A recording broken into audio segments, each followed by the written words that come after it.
Waste ആയിട്ടുള്ള tyre വെച്ച് നമുക്ക് ഇതുപോലെ മനോഹരമായിട്ടുള്ള സ്ട്രക്ചർ ഉണ്ടാക്കിയെടുക്കാം ഗൈസ്. അതിന് വേണ്ടിയിട്ട് നമ്മൾ സെലക്ട് ചെയ്ത ഏരിയയിൽ വലിയ റൗണ്ട് മാർക്ക് ചെയ്യുക. ആ ഏരിയ നമ്മൾ ക്ലീൻ ചെയ്യുക. അവിടെ തന്നെ കിടക്കുന്ന കല്ല് ഉപയോഗിച്ച് നമ്മൾ ആ റൗണ്ട് ചുറ്റും കുഴിച്ചിട്ട് വൈറ്റ് പെയിൻ്റ് അടിച്ച് വൃത്തിയാക്കി എടുക്കുക.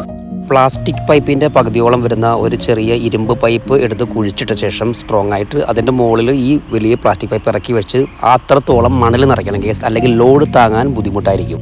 ശേഷം നമ്മൾ ഡിഫറൻറ്റ് സൈസിലുള്ള ടയർ സെലക്ട് ചെയ്യണം. ഏറ്റവും വലുത് ഏറ്റവും അടിയിൽ, ഏറ്റവും ചെറുത് ഏറ്റവും മുകളിൽ. നമുക്ക് എത്ര ലെയർ വേണോ അത്ര ടയർ സെലക്ട് ചെയ്യുക. ശേഷം പിക്ചറിൽ കാണിച്ചിരിക്കുന്നത് പോലെ അത് മാർക്ക് ചെയ്യുക. 10 രൂപയുടെ പേപ്പർ കട്ടർ ഉപയോഗിച്ചിട്ട് അത് കട്ട് ചെയ്ത് മാറ്റുക. ഉൾഭാഗം പുറത്തേക്ക് വരുന്ന രീതിയിൽ ടയർ നമ്മൾ തിരിച്ചിടണം കേസ്.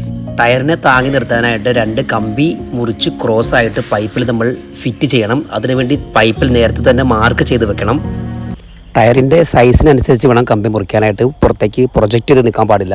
അതിനുശേഷം 2 കോട്ട് വൈറ്റ് പെയിൻ്റ് അടിച്ച് വൃത്തിയാക്കണം. എങ്കിലേ നമ്മൾ ഗോൾഡൻ പെയിൻറ്റ് ചെയ്യുമ്പോൾ നല്ല ഭംഗിയായിട്ട് കളർ തെളിഞ്ഞ് വരുള്ളൂ. ശേഷം നമ്മൾ ഓരോ ടയർ ലെയറായിട്ട് താഴേക്ക് ഇറക്കി വെക്കുമ്പോൾ ഇതുപോലെ ഔട്ട്പുട്ട് കിട്ടും. 2 കോട്ട് ഗോൾഡൻ പെയിൻറ്റ് അടിച്ചാൽ സംഗതി സൂപ്പർ ഗൈസ്. ടയർ മുറിക്കുമ്പോൾ ബാലൻസ് വരുന്ന റിംഗ് ആണ് ടയറിൻ്റെ അടിയിൽ വെച്ചിരിക്കുന്നത്.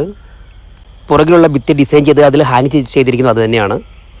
അടുത്തതായി വരാവുന്നത് തെർമോക്കോൾ വെച്ചുണ്ടാക്കിയിട്ടുള്ള വളരെ മനോഹരമായ ഒരു വലിയ ഫൗണ്ടൈൻ ആണ് guys. Please subscribe and wait. ഇഷ്ടപ്പെട്ട ഷെയർ ചെയ്യാൻ മറക്കല്ലേ.